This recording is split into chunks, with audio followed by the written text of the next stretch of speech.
I'm sure you have heard of the GMAT Super Score feature, which is the current talk of the town.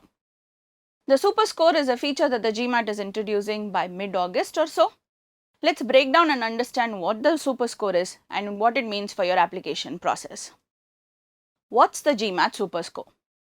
A super score as a concept has existed for years in undergrad admissions, mainly in the western part of the world. If you take an exam multiple times, then the super score essentially combines the best of your sectional scores. This is the feature the GMAT is introducing as well. Let me take a hypothetical example and explain the super score feature to you. Let's say you've written the GMAT once. You have a Q 87 on your quant score, 85 in verbal and 80 in data insights. That's an excellent score to begin with, but you want to improve it and you want to see if you can boost your data insights score.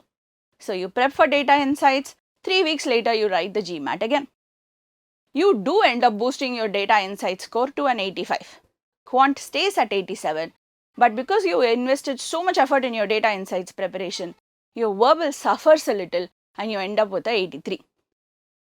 Now if I look at both of these attempts of the GMAT, your best quant score was an 87, which you scored in both. Your best verbal score is from the first attempt where you had an 85, and your best data insight score is an 85 again, but from the second attempt. So this is what the super score is going to do. You are going to submit one of these scores to the schools that you are applying to. In that scorecard, along with that particular attempt's scores, the GMAT is going to give an additional metric.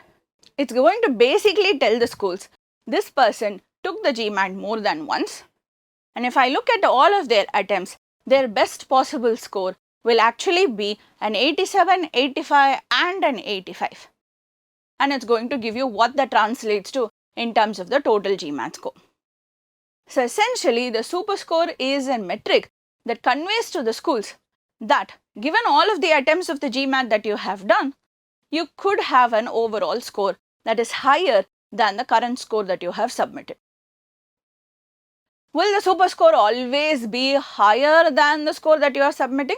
It will be higher or equal to the score that you are submitting. If your best possible score comes from that one attempt that you are submitting, and that's the attempt where all the sectional scores are at their highest, essentially your super score will be equal to whatever is the score that you are submitting.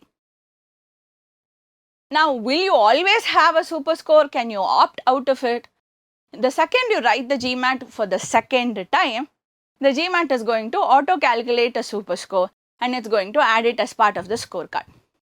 It's not detrimental to your application in any manner, because at best the schools are going to know that you have written the GMAT more than once. Most schools do not look down on multiple attempts of the GMAT if you have worked towards improving your score, because that shows interest and consistent effort on your part to give your best foot forward in the application process. And that is what the GMAT is also aiming to enhance. If you write the GMAT only once, there will be no idea of a super score in the score report that you are submitting to the schools. So now that we have an additional metric called the super score in your GMAT scorecard, is that what matters? Is that what the business schools are going to look at as part of the admission process?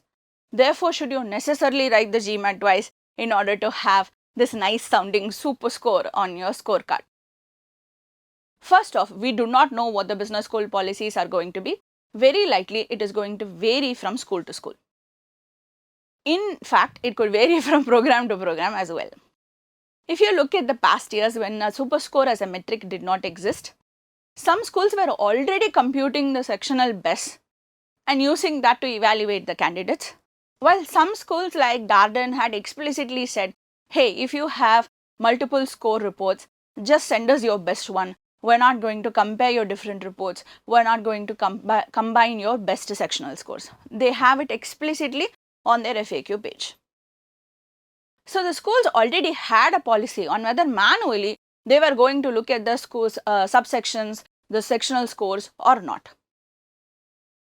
What the GMAT is doing is giving a tool to the schools that want to calculate the sectional best, saying we will do it for you so you do not have to go through the process. So schools might stick to their pre-existing policies. Now that this is a metric available on all scorecards, they might start to take it into consideration. This is a question we will have clarity on as the days go by, as the application process for this year goes on. Should you change what you do based on the fact that you now have a super score? Absolutely not. You have always been and you should always continue to give your best application, which means presenting your strongest GMAT score. So write the GMAT until you're happy with the score that you have for the schools that you are targeting, and then submit that. If the super score is there in your report, let it be as an add-on metric rather than the primary metric. Do not try to game the system. Like a couple of people have asked me, should I just prepare for the quant section, write the GMAT once, and then just prepare for the DI section, write the GMAT a second time, and so on and so forth? Because the primary metric is still going to be one entire score report. And if you try to do it this way, you will have an excellent super score maybe, but no one standout report. So we want to prepare for all of the sections. We want to still go ahead and apply and prepare for the GMAT the way we have done before.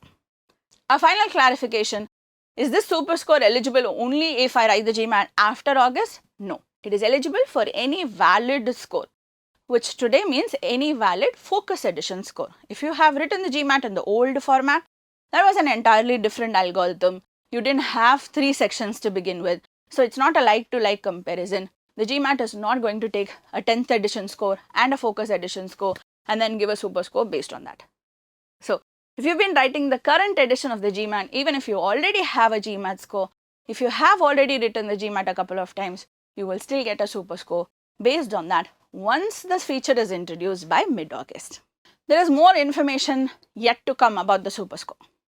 The clarity is being added on a every day, on a weekly basis, because this is a feature that technically the GMAT hasn't introduced yet, but we're all talking about it.